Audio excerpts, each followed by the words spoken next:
Okay friends, time of supply क्या है? Time of supply, सो अगर मैं हिंदी में बोलूं आपको सिंपली कि आपने आपको कब गवर्नमेंट को जीएसटी अमाउंट पे करना है। सप्लाई अपने को समझ में आ गया क्या सप्लाई था। सो लेट्स से मैंने आपको माल बेचा। अब मैंने आज माल बनवाया, आपका पहले पीओ आया, फिर मैंने माल बनाया और फिर मैंने माल ट्रांसपोर्ट में लगाया।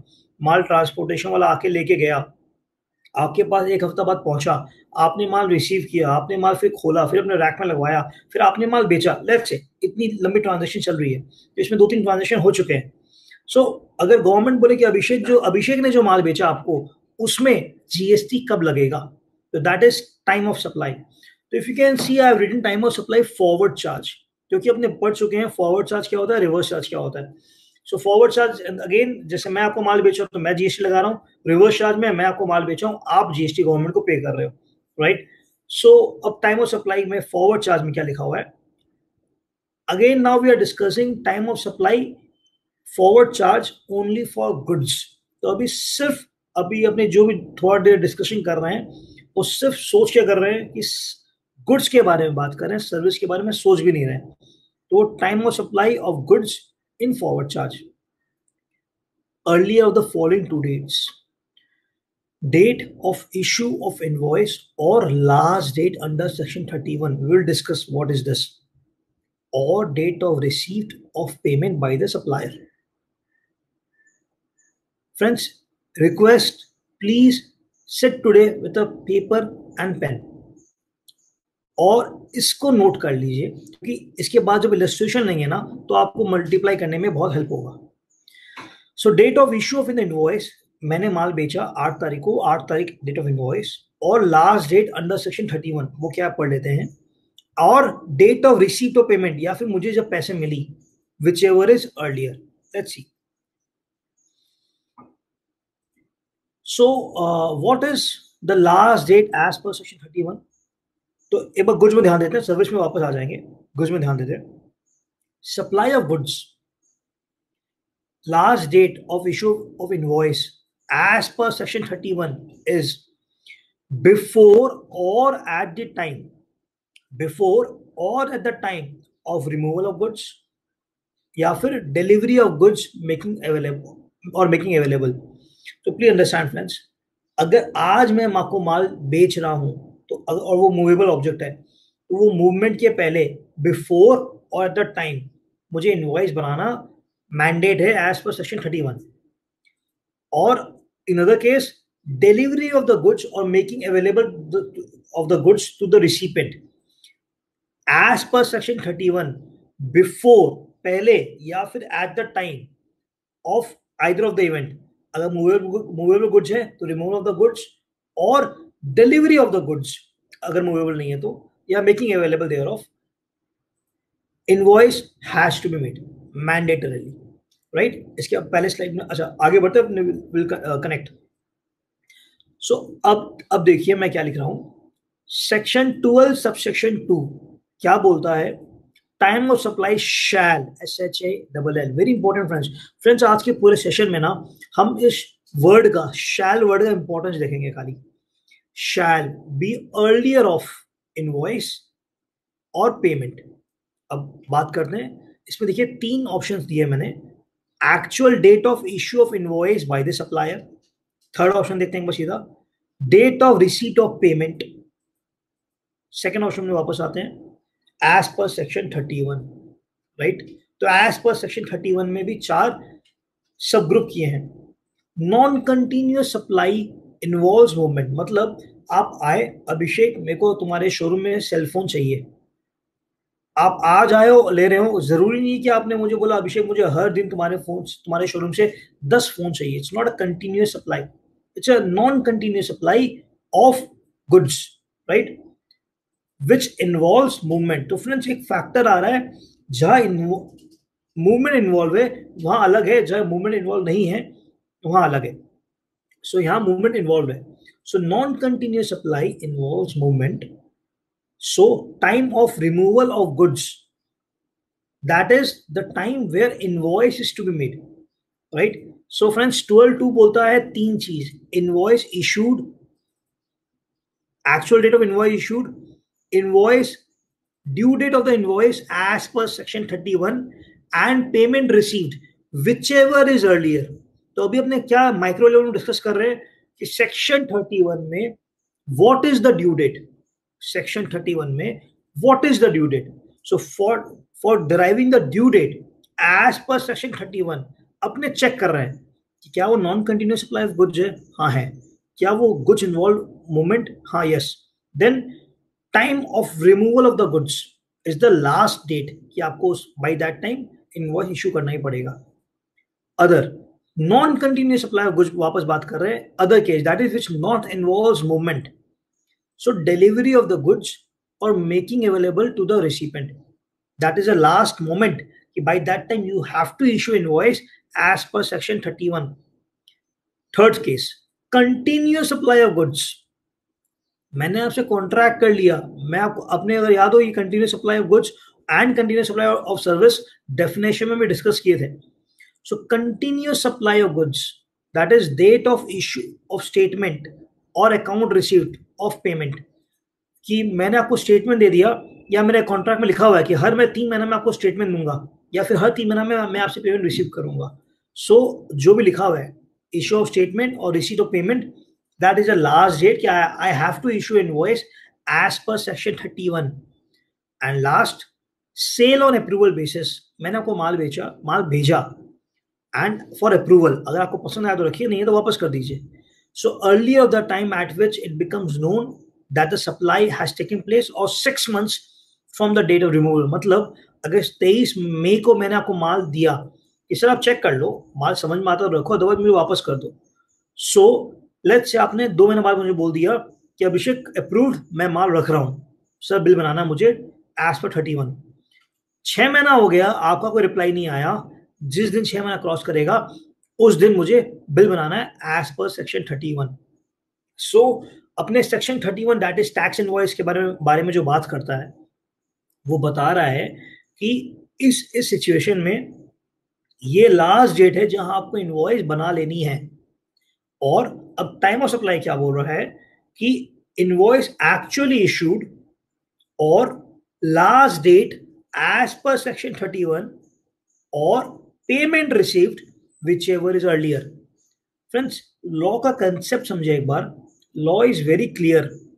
अभिषेक ने अगर माल बेचा और वो बिना इनवॉइस बेचा तो उसके ऊपर जो पेनल्टी लगेगी, इंटरेस्ट लगेगी, वो अलग बात है. गवर्नमेंट बोल रहा है कि मैंने लॉ में ही लिख दिया है कि अगर अभिषेक इनवॉइस बनाया ही नहीं, अभिषेक को बुक्स में पैसे कभी मिले ही नहीं, तो अभिषेक बोला मैं जीएसटी कैसे पे करूं. तो सेक्शन 31 पिक्चर में आ जाएगा कि सिंस आई सोल्ड और आई supplied cell phones which is non-continuous and which is movable, 31A attracts and 31(1)(a) attracts, and I am liable to issue invoice before the removal of the goods. So time of supply will be before the removal of the goods. So friends, I guess I am clear with this point कि either of the three, whichever is earlier, invoice actually issued in last date as per section 31 or payment received whichever is earlier, right friends. Point 3, payment receipt, that is date of receipt of payment. इसमें एक छोटा सा एक twist है. date on which payment is entered in the books of accounts supplier के, or date on which the payment is credited in the bank's account whichever is earlier. सो हो सकता है कि 31 मई को मैंने एंट्री मार ली बुक्स में और आपने 31 मई को चेक दे दिया मुझे, मैंने जमा करवाया और बैंक में पैसा आया 2 जून को. सो लेट्स से इनवॉइस भी बनाया नहीं, लेट्स से मैंने कुछ नहीं किया, there is no due date of section 31 also, and you have given me a payment on 31st of May. In my books of accounts, I have entered, and on 2nd of June, my bank account get credited. So as per the provision or as per the explanation 2, the date will be considered will be the earlier of the two, that is 31st May. जिस दिन मेरे account credit हो गई है. We'll take the illustration also, no issues.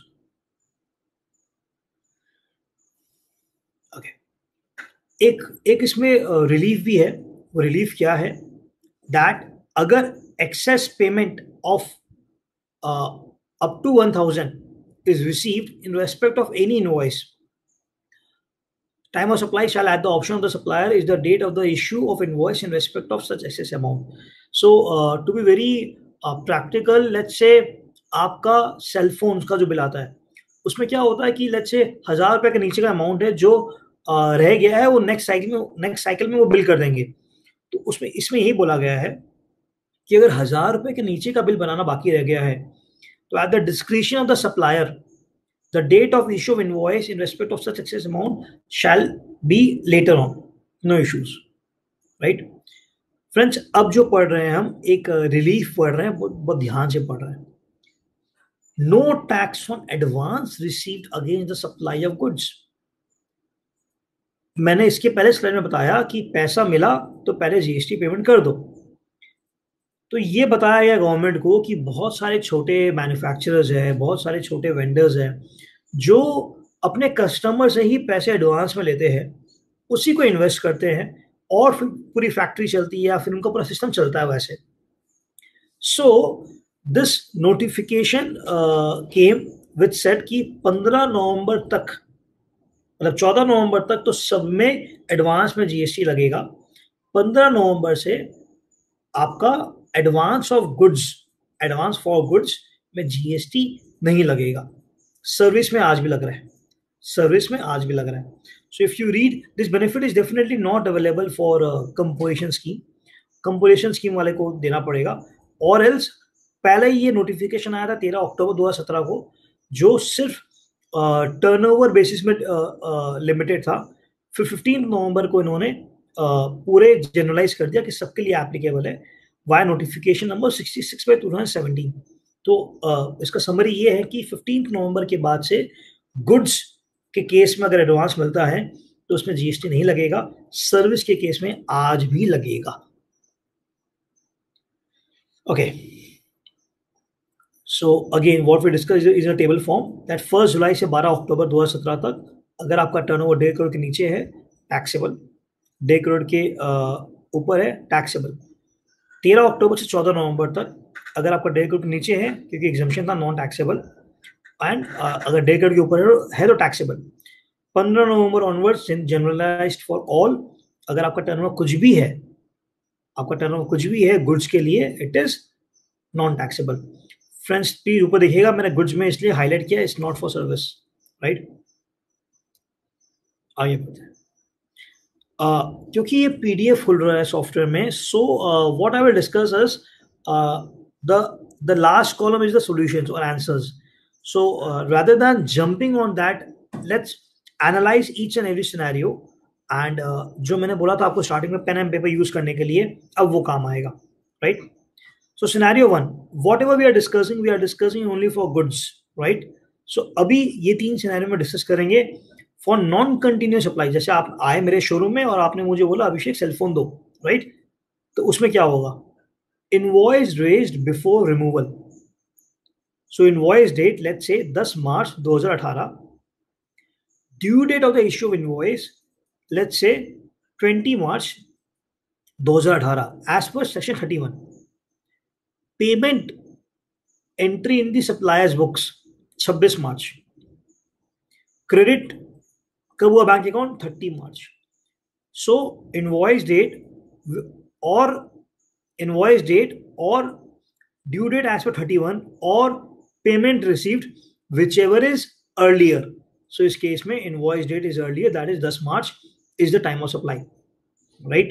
Second, advance received 30 March 2018, invoice date 30 March 2018, due date of the invoice was 20 March, तो invoice 10 दिन बाद issue हुआ। पेमेंट मेड 10 फरवरी एडवांस में मिल गया, क्रेडिट 25 फरवरी। What is the due date? What is the time of supply? Sir हड़ाएंगे नहीं, यहाँ पर टाइम ऑफ सप्लाई, यहाँ पर पेमेंट रिसीव नहीं होगा, बिकॉज इसके पहले हमने एक नोटिफिकेशन पढ़ा जहां बोला गया 15 नवंबर के बाद से दे हैव रिमूव द कि एडवांस में जीएसटी नहीं पे करना ऑन गुड्स। सो इसलिए यहां पर 10 फरवरी आंसर नहीं होगा, यहां पर the due date as per section 31 is 20 March earlier, तो that will be the time of supply, right. आगे बढ़ रहे हैं, advance receive again for composition dealer, यहां पर देखिए 10 फरवरी का इनवॉइस है, date of due date issue was 20 फरवरी, तो अकॉर्डिंगली उन्होंने पहले इशू कर दिया। डेट ऑफ पेमेंट 25 जनवरी, क्रेडिट 28 जनवरी, यहां पर क्योंकि एडवांस में पैसा मिला है तो that will be considered as time of supply, that is 25 January. The reason behind is in the previous notification it is clearly said that it is not for the non-composition dealer, sorry, it is only for the non-composition dealer, it is not for the composition dealers, right? So friends, her scenario को अपने को अलग तरीके से evaluate करनी पड़ेगी। okay, again this is delay issue of invoice, that is let's say invoice document date is 26 मार्च, आपको पर इशू करना था 20 मार्च तक as per section 31, your scenario that it was कि आपको 20 मार्च तक इशू करना था। Receipt of payments on 28 March and time of supply what it will be, so invoice date, due date और receipt whichever is early, that is again 20 March. Friends, this is the case which I was talking कि irrespective आप invoice कब issue कर रहे हो, irrespective आपकी time of supply की application चालू हो जाती है as per the provision, that is as per the last due date of section 31, right. Second, inter state stock transfer, 20 मार्च को मैंने बिल बनाया कि मैं यहां से लेट्स से एग्जांपल यूज करें पैंटालून्स, बंगाल पैंटालून से बिहार पैंटालून्स मैं माल भेज रहा हूं, ड्यू डेट क्या है 20 मार्च, रिसीट ऑफ पेमेंट मुझे कभी मिलनी ही नहीं है, what is the time of supply, जिस दिन मैं बिल बनाया हूं 20 मार्च। एडवांस रिसीव्ड, फ्रेंड्स यहां थोड़ा सा इंपॉर्टेंट है, हल्का सा ट्विस्ट है, advance received invoice for full amount issued, मुझे एडवांस कुछ मिला पर मैंने 100 रुपीज 100% इनवॉइस बना अमाउंट का इनवॉइस बना दिया, 40% एडवांस 60% पोस्ट सप्लाई पेमेंट। तो लेट्स से आपने मुझे 40 रुपए दिए, मैंने 100 रुपए का बिल बना दिया और मैं आपको बोला कि आप जब मैं आपको माल दे दूंगा तो आप मुझे 60 रुपए दे दीजिएगा। इनवॉइस का डेट है 10 मार्च, लेट्स से 12 मार्च को माल निकला तो 12 March is the due date, receipt of the payment 10 मार्च को मुझे 40% मिल गया और 20 मार्च को मुझे 60% मिल गया। सो जो 10 मार्च को उसका जो मुझे 40% मिला, तो उसका इस पूरे ट्रांजेक्शन को मैं डाइसेक्ट कर रहा हूं, इस पूरे ट्रांजेक्शन को मैं डाइसेक्ट कर रहा हूं। 10 मार्च के लिए टाइम ऑफ सप्लाई इज 10 मार्च, 20 मार्च के लिए भी time of supply is 10 March because invoice made earlier, right. Friends, ये बहुत इंपॉर्टेंट क्यों है, अगर इसमें कोई भी डेट में वेरिएशन होती तो मंथ्स या टाइम ऑफ सप्लाई के अकॉर्डिंग डेट चेंज हो जाती, एंड अकॉर्डिंगली मेरी प्रैक्टिकल बता रहा हूँ, अकॉर्डिंगली मेरे जीएसटी 3B में जब हम लाइबिलिटी कैलकुलेट करते हैं तो उसके अकॉर्डिंग टैक्स पे करना पड़ता। तो it's a very basic and very important provision, right.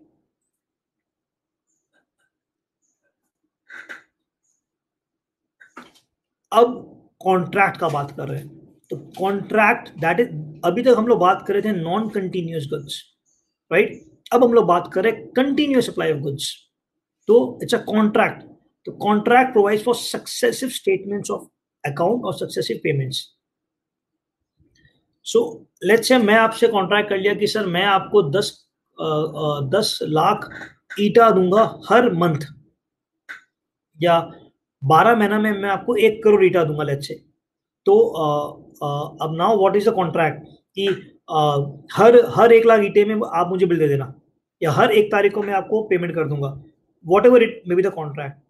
तो invoice date let's say is 1 March, the successive payments or successive statements of account SOA or the payment due date 5th March, receipt of payment 3rd March. So since invoice is earlier, time of supply is the 1st March.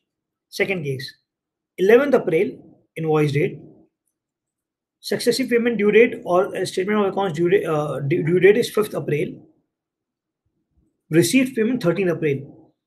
Sir आपने invoice 6 दिन बाद बनाया because Covid चल रहा था या आपके यहाँ पर साइक्लोन आया था, government is not bothered. Government said boss 5 तारीख कॉन्ट्रैक्ट में लिखा हुआ है, my time of supply is 5 March, end of discussion. आप बिल बाद में बना रहे हो या आपको पेमेंट बाद में मिल रहा है या आपका लुकआउट है, मेरा लुकआउट नहीं है। नेक्स्ट एग्जांपल, इनवॉइस डेट 8 अप्रैल, successive payments or statement date 5th April, receipt of payment 1st April, whichever is earlier 1st April, right? Friends, supply time of supply of goods में दो case और ले लेते हैं। Acceptance communicated within 6 months of the removal, that is मैंने माल भेजा for approval, sale on approval basis. So 1 फरवरी को मैंने माल भेजा, इश्यू ऑफ इनवॉइस मैंने 25 फरवरी को कर दिया, आपने एक्सेप्ट किया 15 फरवरी को, रिसीप्ट ऑफ द पेमेंट 25 फरवरी को। मैंने इनवॉइस कब इशू किया इस ट्रांजैक्शन में कोई रोल ही नहीं है, because the provision said 6 months from the date of the removal और acceptance by the recipient, whichever is earlier. So recipient accepted on 15th of February, the time of supply is 15th of February. Second, acceptance not communicated, that is 6 months activate हो जाएगा। 1st October को मैंने माल भेजा, 15 मई को मैंने invoice भेजा, 15 मई को आपने रिसिपेंट एक्सेप्ट कर लिया, recipient of the receive the payment, मुझे पेमेंट मिला 18 अप्रैल को, but the time of supply will B 1 April 2018, that is end of 6 months, respective कोई भी कम्युनिकेशन है या नहीं, बिकॉज इसके पहले रिसिपेंट ने एक्सेप्ट नहीं किया था, right? So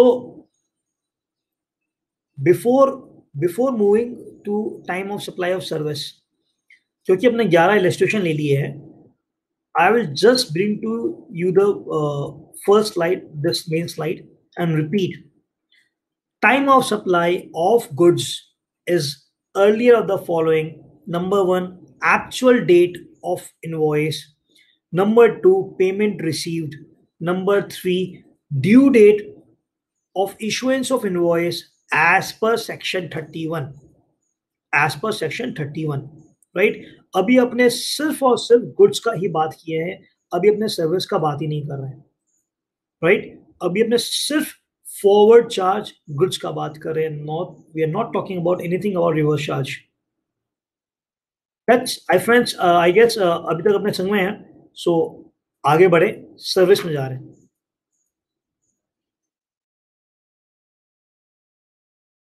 Time of supply of service, section 13 subsection 2 talks about the entire thing. इसमें क्या बोलता है? If invoice issued within the prescribed time under section 31(2), section 31 talks about tax invoice, तो उसमें क्या prescribed है? 30 days normally, 45 days for banking company or NBFC company. So if invoice issued within the prescribed time, that is 30 days, then the date of issue of invoice or receipt of payment, whichever is earlier. Receipt of payment में again same thing, book में आपने credit किया या आपके bank account में credit हुआ, whichever is earlier. So अगर आपका सर्विस के प्रोविजन के कंप्लीशन से या कंप्लीशन से 30 डेज के अंदर इनवॉइस बन गया, तो डेट ऑफ इनवॉइस और payment received, whichever is earlier. Second, if invoice not issued within the prescribed limit, that is 30 days or 45 days as the case may be, the date of the provision of the service, that is the date of the completion of the service or receipt of the payment, whichever is earlier. If both the above clauses do not apply, date on which the recipient shows the receipt of services in his books of accounts. Friends, date of which the recipient shows the receipt on service on his books of accounts. Friends, a very good example. मैं chartered accountant हूँ, मुझे पता है कि sir मेरे clients बहुत अच्छे हैं, मेरे से बहुत अलग बॉन्डिंग शेयर करते हैं सालों साल से, तो मैं बिल बहुत आराम से बनाता हूँ एंड मुझे पेमेंट भी बहुत ही आराम से मिलती है सर। सो लेट्स से मैंने 1920 का बिल, फाइनेंशियल ईयर 1920 का जीएसटी इनकम टैक्स का रिटर्न लेट्स से भर दिया, अभी तो डेट एक्सटेंड हो गया, पर लेट्स से मैंने भर दिया अगस्त तक। अब सामने वाले ने बोला कि अभिषेक कोविड का चक्कर है यार, फंड का इशू है, you invoice me let's say for example in the month of December. मैंने बोला हाँ ठीक है सर, नो इश्यूज। सर अगस्त में मैंने इनकम टैक्स का रिटर्न भर दिया, मैंने बिल बनाया दिसंबर में, उनका पेमेंट आ गया दिसंबर में। Have I done any contravention of this provision? Yes, I have not issued the bill within 30 days of the completion of service. So, date of the provision, date of the completion of service, that is August, or payment received, that is December, whichever is earlier, my time of supply gets activated. Now, we have to actually go under the case, the scenario, and understand what is the date of completion. I might say that I have charged my client for preparing the books, filing the returns, and ensure that वो आपका 143(1) एक intimation आता है, उसमें कोई भी discrepancy नहीं हो. So till the moment zero demand 143(1) comes to my client, my service is not completed. Might be. I'm just giving a thought process. So before posing this provisions, we have to be dead sure. We have to be dead sure what is the facts, right? What is the facts? Where payment is received in advance, the supplier shall issue a receipt voucher and not an invoice. Friends, हमने 1 लाख रुपया जाके advance ले लिया कि sir को काम करना है, तो हमको बिल छोड़ के नहीं आना है, हमें रिसीट वाउचर देना है. नो डाउट हमें जीएसटी पे करवाना है उसमें, बिकॉज सर्विस है, बट हमें रिसीट वाउचर देना है, हमें बिल नहीं छोड़ना है. Where a payment is below 1000, it is the option of the supplier कि वो next bill cycle में उसको incorporate कर सकता है. Okay, friends, if you want, please take a note of it because अभी illustration देखेंगे तो ये आपको चाहिएगा. 2 सिनेरियो है. अगर आपने 30 दिन के अंदर बिल बना लिया है तो जिस दिन बिल बनाया है या जिस दिन पैसा आया है, whichever is earlier. अगर आपने 30 दिन के अंदर बिल नहीं बनाया है तो जिस दिन आपने काम खत्म कर लिया था और जिस दिन पैसा आया है, whichever is earlier, right? So invoice raised before the completion of service. देखते हैं. Invoice date 10 March, invoice due date 20 March, right? 30 days is ending on 20 March. Payment आया 26 मार्च, क्रेडिट हुआ 30 March, whichever is earlier, that is 10 March. Advance received का case है. Invoice date is 30 April, invoice due date is 20 April. तो invoice बना है due date के बाद. Payment आया 10 अप्रैल, क्रेडिट हुआ 30 अप्रैल. पेमेंट चेक आया 10 अप्रैल, अकाउंट में क्रेडिट हुआ 30 अप्रैल. Hardly matters. आपने बुक्स में एंट्री कर ली 10 अप्रैल को, 10 April time of supply. 10 April is the time of supply. Very, very, very, very important, right? Very, very important.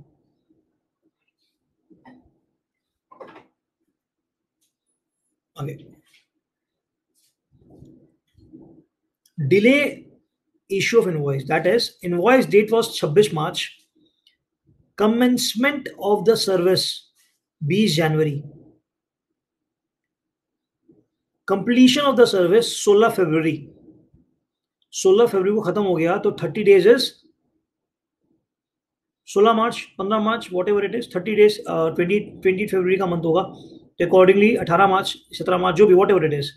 So 26 March is invoice date, completion is 16 फरवरी, receipt of payment is 28 April. Time of supply will be, since invoice not issued within 30 days, the time of supply will be the completion date of the service, that is 16 फरवरी, right. नीचे आते हैं. Same example, मैंने 100 रुपये का invoice आज छोड़ दिया, आपने 40% मुझे आज दे दिया, 60% सर्विस कंप्लीट होने के बाद दोगे. Invoice date 30 April, commencement of the service 30 March, completion of the service 3 April. जो मुझे 30 अप्रैल को आपसे एडवांस मिला था 40%, उसका ड्यू डेट 40, उसका due date time of supply 30 April. और जो आप मेरे को 4 मई को दे रहे हो, रिसीट ऑफ पेमेंट जो आप मुझे 4 मई को दे रहे हो, बैलेंस 60%, उसका ड्यू डेट भी 30 अप्रैल, बिकॉज 30 अप्रैल को इनवॉइस बन गया था हमारा 100 रुपए का। 30 अप्रैल को इनवॉइस बन गया था 100 रुपए का। तो सर्विस के केस में this is very important. Contract provides for payments in a 10th of succeeding month. तो it's a continuous supply of service again. So इसमें क्या बोल रहा है कि 2 फरवरी को इनवॉइस डेट बना, इनवॉइस का date actual date as per the contract, हम आपको कॉन्ट्रैक्ट में लिख के रखा कि 10 तारीख को मैं आपको पैसे दूंगा ही दूंगा। बिल बन गया 2 तारीख को, रिसीट मिला 15 तारीख को। क्योंकि बिल 2 तारीख को बन गया, time of supply gets triggered 2 फरवरी। इनवॉइस डेट 17 फरवरी, 10 फरवरी as per contract, receive payment 15 April, hardly matters, 10 तारीख will be the time of supply. 10 जनवरी इज द इनवॉइस डेट, 10 जनवरी इज द कॉन्ट्रैक्ट में लिखा हुआ है। 6 जनवरी को पैसा मिल गया, टाइम ऑफ सप्लाई 6 जनवरी। 12 फरवरी इनवॉइस डेट, 10 फरवरी कॉन्ट्रैक्ट में लिखा हुआ है। 25 फरवरी को पैसा मिला है, 10 फरवरी को आपका time of supply. So in either of the scenario which ever is earlier, government आपका पैसा, अपना जो पैसा है वो ठीक समय पे ले लेगी।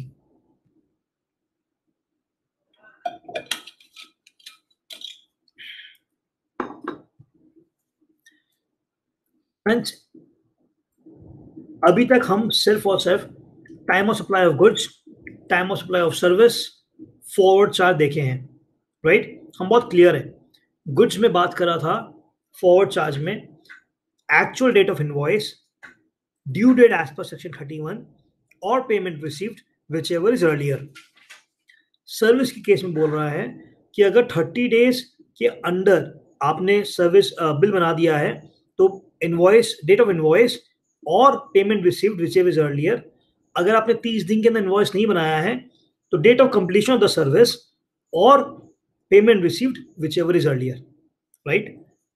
अब अपने आगे बढ़ रहे हैं और ये थोड़ा सा ध्यान देना है, ये है रिवर्स चार्ज।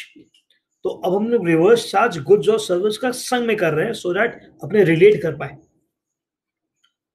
सो रिवर्स चार्ज में मैं वापस समझाऊं कि मैं आपको माल भेज रहा हूं या मैं आपको सर्विस दे रहा हूं, I am not levying GST on the invoice, you are the person who is going to pay GST on this transaction to the government.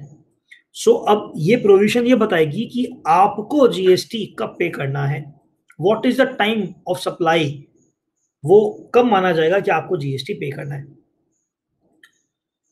So date of receipt of goods only in case of goods. तो पहले main heading पढ़ते हैं जो yellow में लिखा हुआ है, where tax liable to be paid on reverse charge basis the time of supply of goods और service shall be earliest of 1, 2, 3, 4. 1. Date of receipt of goods in case of goods only. Date on which payment is entered in the books of accounts of date of in which the payment is entered in the books of recipient or debited to the recipient bank account. Because यहाँ पर मैं supplier हूँ, आप recipient हो, मैंने आपको lawyer की service दी, आप मुझे पैसे दोगे, तो date on which you entered in your books of accounts और your bank account get debited whichever is earlier. 31st day in case of goods, 61st day in case of service from the date of issue of invoice। Friends ये different है। क्या बोल रहा है, goods receive कर लिया आपने तो उस दिन आपका time of supply activate, goods या सर्विस का पेमेंट आपने कर दिया मुझे, या आपने बुक्स में एंट्री कर लिया पेमेंट के बारे में, पेमेंट के लिए आपका बैंक अकाउंट डेबिट हो गया, दैट इज द डे जहां time of supply gets triggered. अगर ये दोनों नहीं हुआ है, आगे आते हैं। गुड्स के केस में मैंने आपको आज 23 मई को इनवॉइस बना के दिया, आपने मुझे पेमेंट भी नहीं किया, आपका लेट्स से गुड्स रिसीव भी नहीं हुआ, या लेट्स से मैं चार्टर्ड अकाउंटेंट सर्विस दे रहा हूं, आपने मुझे पेमेंट भी नहीं किया, तो अगर मैं गुड्स देता तो 30 डेज तक कोई बात नहीं, 31st day will be the time of supply in your hands, in the hands of recipient. और अगर मैं सर्विस दे रहा हूं तो 61st day time of supply gets triggered in your hands. So Date of receipt of goods, number one. Number two, date on which the payment is entered in your books or account is debited, number two. Number three, goods के case में 31st day from the date of issue of invoice in case of goods, or 61st day in case of service from the date of issue of the supplier. This factor is not relevant definitely in case of import of service from associate enterprise. अगर आप अपने ही associate enterprise जो London में बैठा हुआ है उनसे माल मंगवा रहे हो, या सॉरी उनसे आप कोई सर्विस ले रहे हो, तो उस केस में ये 31st और 61st डे वाला क्लॉज एक्टिवेट नहीं करता. That's it. अगर ये तीनों earlier of the three is the time of supply, अगर ये तीनों से ही आपका निकल नहीं पा रहा है what is time of supply, then the date of entry in the books of accounts of the recipient will be the time of supply. This जो मैंने बताया कि एसोसिएट एंटरप्राइज के लिए रिलेवेंट नहीं है, प्रीवियस क्लॉज 61st डे वाला because of service, उसके लिए ये वाला एप्लीकेबल है, राइट. कि जिस दिन वो बुक अपने इंडियन बुक्स में एंट्री मार लेगा तो इट विल बी डीम्ड कि वो इंपोर्ट कर लिया, उसको टैक्स पे करना है reverse charge. So friends please understand, reverse charge में अगर मैं गुड्स और सर्विस में अलग अलग करूं तो गुड्स के केस में गुड्स रिसीव्ड, पेमेंट मेड और 31st day from the issue of invoice whichever is earlier. Service के केस में पेमेंट मेड और 61st day from the date of the invoice whichever is earlier. और अगर इन दो से नहीं निकलता है और या गुड्स में भी नहीं निकलता है, so date in which it is booked in the books of the recipient, date of entry in the books of the account of the recipient. Friends please समझिए, आपने जिस दिन भी बुक कर लिया रिसीव, हम मान लेंगे कि उस दिन आपको रिवर्स चार्ज में टैक्स पे करना था. ये लास्ट क्लॉज है कि अगर प्रीवियस क्लॉजेस से नहीं निकलता है तो गवर्नमेंट इस क्लॉज के अकॉर्डिंग आपका लायबिलिटी डिसाइड कर सकता है, राइट. आगे बढ़ते हैं. Okay. Friends, if you want to take a note, please take a note of this, right? This will help us to understand examples. Date of invoice issued by the supplier. मैं supplier हूं हर case में, आप recipient हो. 31 अक्टूबर 2017 को मैंने bill भेजा. मैंने goods निकाला 31 अक्टूबर को ही. गुड्स ट्रैवल हुआ, लेट्स से बंगाल से महाराष्ट्र ट्रैवल हुआ, 20 नवंबर को पहुंच गया. So receipt of goods 20 November, payment made 30 November, time of supply is friends मैंने हाँ राइट, क्योंकि आप बीइंग अ रिसिपेंट टैक्स पे करोगे रिवर्स चार्ज में, तो you have receive the goods when on 20th नवंबर. यहाँ पर इश्यू ऑफ इनवॉइस अभी नहीं देख रहा है, रिमूवल ऑफ गुड्स अभी नहीं देख रहा है. यहाँ पर आप कंडीशन 1 में आ गए हो, when you have actually receive the goods, you have receive the goods on 20 November, time of supply activates. Advance paid, आपने मुझे एडवांस पेमेंट किया है, राइट. सो 31 अक्टूबर को मैं बिल बना रहा हूँ, 31 अक्टूबर को मैं माल भेज रहा हूँ, 20 नवंबर को आपको सामान मिल गया है, 5 नवंबर को आपने मुझे पेमेंट कर दिया था, which ever is earlier 5 November, right. Friend ये थोड़ा सा उल्टा है, इसको उल्टा समझना, बिकॉज यहां पर टैक्स पेबल है in the hands of recipient, right. माल मैं ही भेज रहा हूं, बट आपको समझना अपने एंड से कि आप कब लायबल हो टैक्स पे करने में. नो पेमेंट मेड, 31 अक्टूबर को मैंने बिल बना दिया, 30 दिसंबर को मैं माल भेज रहा हूं, कोई पेमेंट नहीं आया अभी तक. 31st day from the issue of the invoice, तो 31st day is 30 November, right. So time of supply is 30 November.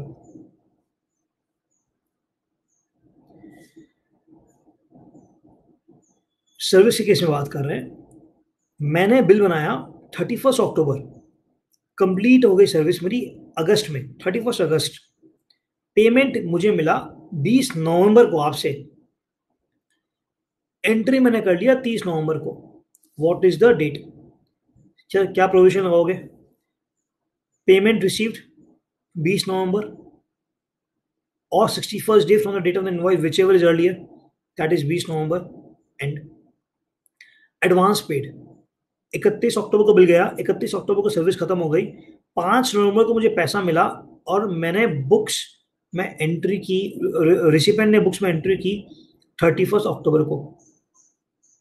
Payment made, payment by the recipient 5 November, right friends. आप बोलोगे entry on the receipt of the services in recipient books is not relevant because ये residuary clause था. वो अगर आप तीनों में नहीं फॉल करते हो तो इसमें आते हो, right. So payment received is earlier, 5 नवंबर आ गया. डिले इन पेमेंट, ठीक है. सो 31 अक्टूबर को मैंने बिल बनाया, 31 अक्टूबर को मेरा सर्विस जा चुका है आपके पास, मुझे 10 फरवरी को पैसे मिल रहे हैं आपसे, तो 31 December is a time of supply. The reason behind is 61st day, 31st December is the time of supply because 61st day from 31st October. irrespective आपका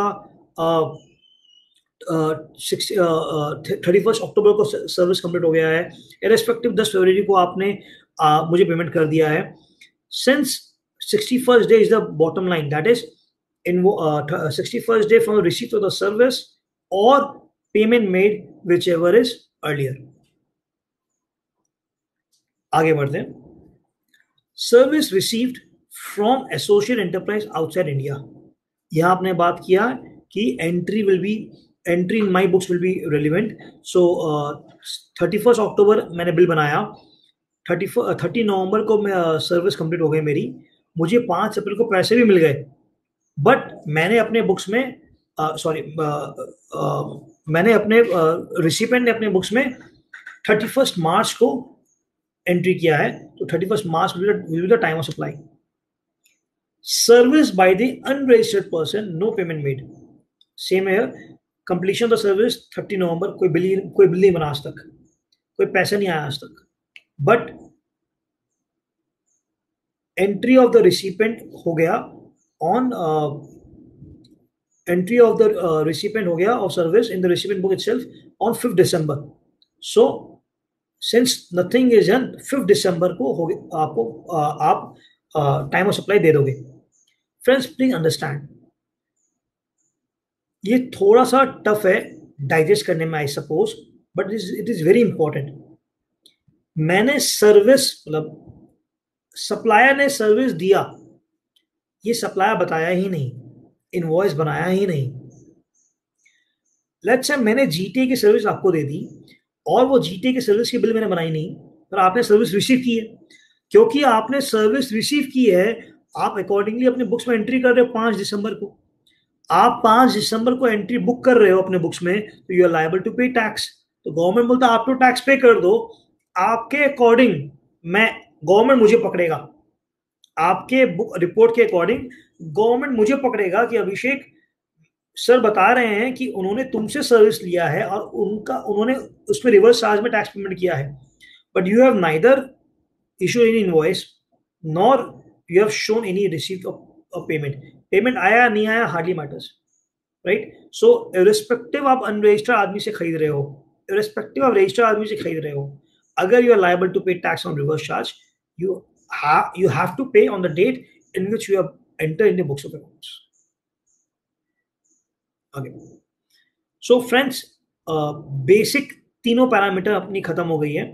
first goods complete forward charge, service complete forward charge, goods and service reverse charge, goods received, payment received, goods received by the recipient, payment made by the recipient, or 31st day in case of goods or 61st day in case of service from the date of the issue of invoice by the supplier.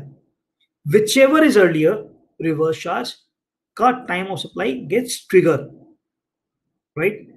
ये 3 के बाद अब light topic है. Time of supply in case of vouchers.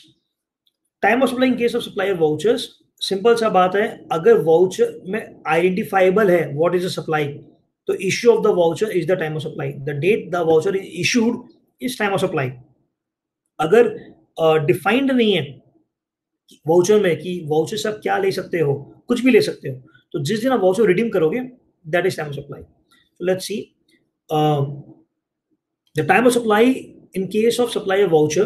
The date of issue will be the time of supply if supply is identifiable at the point of issue of voucher only, and date of redemption of the voucher will be the time of supply in any other case. For example, मैं बोलता हूं कि आप pantaloon आए, आपने shopping किया, मैं आपको और 500 रुपए की वाउचर दे रहा हूं और उसमें लिखा हुआ है कि 500 रुपए की सिर्फ आप 6304 HSN की कपड़े ही खरीद सकते हो, तो वो 500 रुपए में सिर्फ आपको कपड़ा ही मिलेगा। It's the supply is identifiable. तो जिस दिन मैं आपको वाउचर दे रहा हूं ना, I am liable to pay tax on that, time of supply आ गया। बट अगर मैं वाउचर में लिखता हूं कि गुड्स वर्थ ₹500, कुछ भी ले लो, तो जिस दिन आप वाउचर रिडीम करोगे उस दिन मैं उस पर टाइम ऑफ सप्लाई के अकॉर्डिंग टैक्स पे करूंगा, राइट। सो इलस्ट्रेशन है वाउचर्स के ऊपर भी, बहुत नॉर्मल है। So voucher issued to a recipient after supply of a service for the same service valid for 1 year. तो लेट्स से आपको स्पा जाते हो, आपने स्पा कराया और आपको बोला गया कि सर ये वाउचर लीजिए, 1 साल तक ये स्पा में ये ऑफ है या ये इतना फ्री है। तो फर्स्ट सर्विस इज 1 नवंबर, आप आए, सर्विस ले लिया आपने, इश्यू ऑफ वाउचर मैंने आज दे दिया आपको 1 November. Redemption of the voucher आपने 14 दिसंबर को, एक मतलब 1.5 महीना बाद ही आके आपने रिडीम करा लिया। So last date for acceptance of the voucher was 30 October, hardly matters. Time of supply is 1 November, क्योंकि जिस दिन मैंने आपको वाउचर दिया उसमें लिखा हुआ था कि आप स्पा ही करा सकते हो, it was identifiable.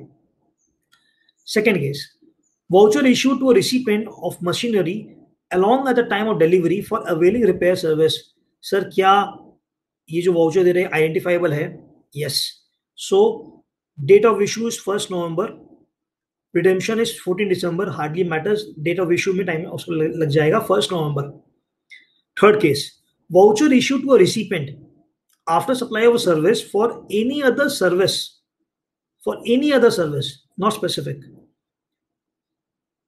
any other service or goods across India valid for 1 year। So voucher 1 नवंबर को दिया मैंने आपको, बट उसमें आइडेंटिफाइबल नहीं है। आपने वाउचर 14 दिसंबर को रिडीम किया, time of supply 14 December. Gift voucher 1500 रुपया for goods valid for 6 months. Issue voucher 1 नवंबर, 25 दिसंबर को आपने लिया। गिफ्ट वाउचर है 1500 रुपया का फॉर सर्विसेज और गुड्स वैलिड फॉर 6 मंथ्स। तो मुझे पता है कि आप क्या गुड्स या क्या सर्विस ले रहे हो। जिस दिन मैंने वाउचर इशू किया 1500 रुपये का अमाउंट डिफाइंड है और सामान भी डिफाइंड है, तो 1 November is the time of supply. Residual provision, अब इसमें क्या लिखा हुआ है मैं इससे इलस्ट्रेशन में लेता हूं। Where it is not possible to determine the time of supply under any of the circumstances discussed. जो भी आपने बात की है, reverse charge, forward charge, good service, अगर किसी में भी आप डिटरमाइन नहीं कर पा रहे हो तो टाइम ऑफ सप्लाई क्या होगा? Due date for filing of such return if periodical return has been filed, date on which tax is paid। So ऐसा कोई सिनेरियो हो सकता है क्या कि आपको फॉरवर्ड चार्ज, रिवर्स चार्ज किसी में भी आप फॉलो नहीं कर रहे हो, फिर ये प्रोविजन एक्टिवेट करना पड़े। सो अभी हम डिस्कस कर रहे थे तो एक अच्छा चीज समझ में आया कि हो सकता है, लेट्स से मेरी रजिस्ट्रेशन मैंने करवाया नहीं कभी, but I was always liable to get registered. Now government says कि you are liable to pay and the time of supply is this. So what is my time of supply? So government बोलता है कि देखो, due date for filing of such return if periodical return has been filed। Sir, I have not filed any periodical return, तो due date on which tax is to be paid, so that will be the time of supply जो law में power आ गया कि हाँ वो आपसे tax demand कर सकता है, राइट। तो वेरी बहुत कम चांस है इसका होने का, बट अगेन ये प्रोविजन है। Okay, time of supply of goods और सर्विस इन कुछ यूनिक केसेस, जैसे मैंने आपको माल दिया, मैंने आपको माल दिया और मैंने आपको बोला कि सर मुझे पेमेंट 30 डेज के अंदर चाहिएगा, ठीक है अभिषेक, सर अगर आप पेमेंट नहीं कर पाते हो तो I will put a interest और लेट फाइन ऑफ 1%, ठीक है अभिषेक। सो मैंने आपको 10,000 रुपये का माल दिया, 18% जीएसटी लगाया, 1800 रुपया, 11,800 रुपया आप दे नहीं रहे हो। Since I have already supplied you goods, since I have already invoiced you, 1800 रुपये मैंने तो गवर्नमेंट को आपसे लेकर पेमेंट कर दिया। अब क्या हो रहा है कि आपने मुझे 11,800 तो पेमेंट किया नहीं, 30 दिन पार हो गए। I am also liable to charge 1% of 10,000 rupees since you have not paid within 30 days। तो अब मैं अगर वो भी इनवॉइस आपको बना दूं, लेट्स से 100 रुपए की, 1000 रुपए की है, 100 रुपए की, और उस पर भी 18%, 18 रुपया होता है, तो सर आप तो मुझे पैसे दे नहीं रहे हो और मैं जीएसटी अमाउंट उस पर भी गवर्नमेंट को देते रहूं। तो गवर्नमेंट ने क्लेरिफाई किया नहीं, time of supply for value addition by way of interest, late fee, penalty for delay payment of consideration shall be the date on which the supplier receives such addition in value। इसका मतलब clear है कि जिस दिन आप मुझे वो 100 रुपया दोगे ना, एक 100 रुपया पर 18% अगर लगाता हूं मैं, तो 118 जिस दिन आप मुझे दोगे ना, उस दिन मुझे पे करना है वो 18 रुपया। 10,000 प्लस 1800 रुपया आई वाज लायबल टू पे, आई हैव पेड। क्योंकि आप 10,000 रुपया मुझे पेमेंट नहीं कर रहे हो, तो मैंने आपके ऊपर पेनल्टी या लेट फी या इंटरेस्ट लगाया है 100 रुपया। तो वो 100 रुपया में भी 18% लगता है कंपोजिट सप्लाई, वो 100 रुपया में भी 18% लगेगा। तो वो 18 रुपया मुझे आज पे नहीं करना है, जिस दिन आप मुझे 100 रुपया पेमेंट कर दोगे उस दिन मुझे 18 रुपया गवर्नमेंट को पे करना है। As per section 15(2)(d) CGST act, the value of supply shall include, ये अपने डिस्कस करेंगे कल की क्लास में कि 15 इज द वैल्यूएशन केस, कि the value of the supply shall include interest, late fee or penalty for delay payment of any consideration of any supply, right? So वो valuation का पार्ट बन जाता है ये वाला 100 रुपया अमाउंट भी, right? Okay, friends, ये बहुत सिंपल है। Change in rate of tax in respect of supply of goods और सर्विस। सो लेट्स से, जैसे अपने एग्जांपल लिया कि सेलफोन है, 1 अप्रैल से आपका 18% हो गया, 12% की जगह। So date of supply, let's say before, that is before the rate change. Date of invoice after the rate change. Date of receipt of payment after the rate change. The time of supply will be earlier of 2 and 3. That is नया rate. Friends, इसको पढ़ने का मैं एक short तरीका बताऊं। Date of invoice, date of supply and payment received, जहां इन तीनों में जो मेजॉरिटी जिस तरफ जाएगा वो माना जाएगा। सो 1 अप्रैल से 18% है, 31 मार्च तक 12% है। सो अगर सप्लाई, इनवॉइस और पेमेंट, इन तीनों में कोई भी दो चीज 31 मार्च या उसके पहले हुई है तो 12% लगेगा, 1 अप्रैल या उसके बाद हुई है तो 18% लगेगा। सो मैं क्लियर कर दे रहा हूं आपको रेट ऑफ टैक्स, राइट?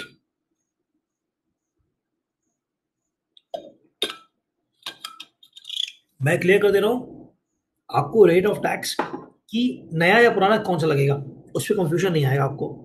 अब बात करते हैं टाइम ऑफ सप्लाई, ये भी बहुत इजी है। सप्लाई कब हुआ उसमें उसमें ध्यान देंगे तो हो जाएगा। The date of supply was before, so क्योंकि वो बिफोर है तो earlier of 2 and 3, that is because बाद बाकी दोनों चीज आफ्टर में, तो नया रेट लगेगा, वो कोई दिक्कत नहीं है। But time of supply will be earlier of date of invoice और पेमेंट रिसीव्ड। सेकेंड केस लेते हैं।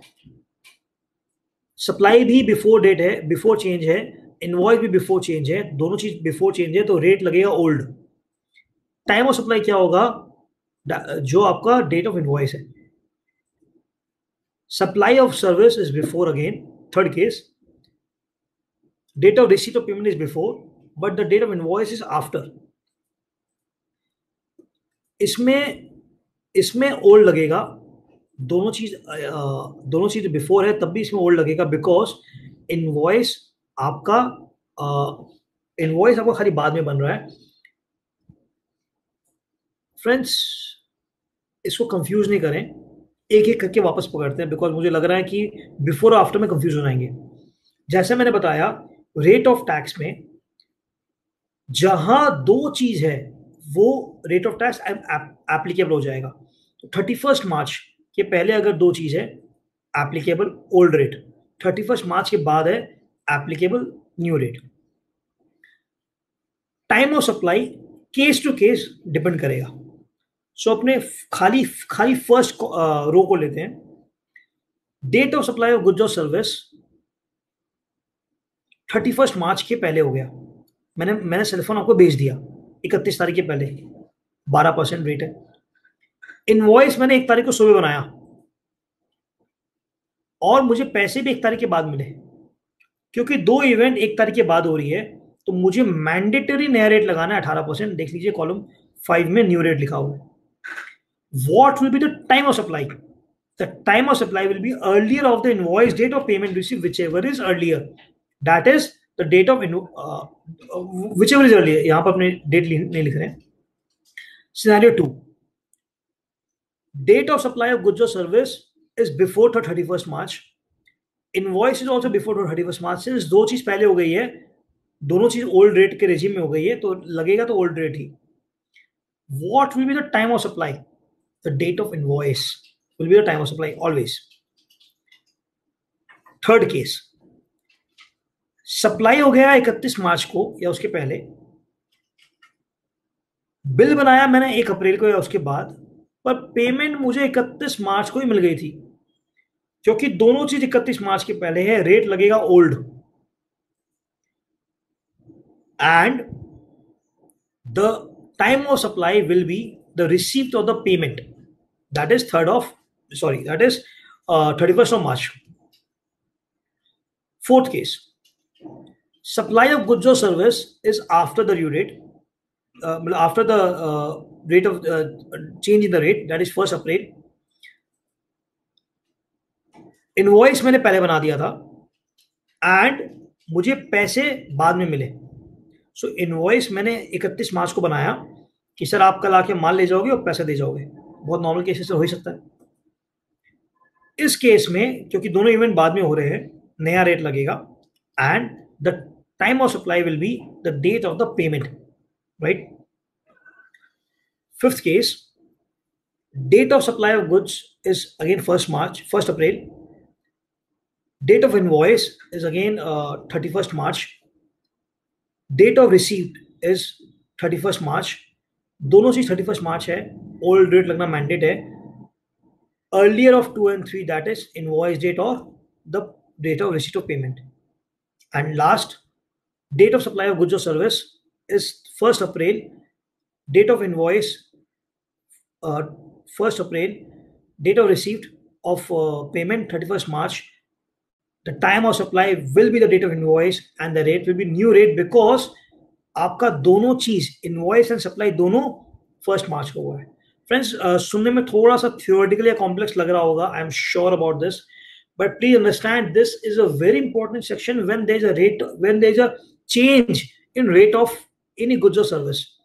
so क्योंकि ये हमें कवर करना जरूरी था, मैंने कवर किया, बट इसकी हिंदी भाषा में समझा दूं, जहां 2 इवेंट फॉलो करती है तीनों में से, इनवॉइस, पेमेंट और सप्लाई, इन तीनों में से जहां 2 इवेंट फॉलो करती है नए रेजिम, नए टैक्स रेट में या पुराने टैक्स रेट में, वो आपका रेट माना जाएगा। दैट इज मोस्ट इंपॉर्टेंट है, राइट?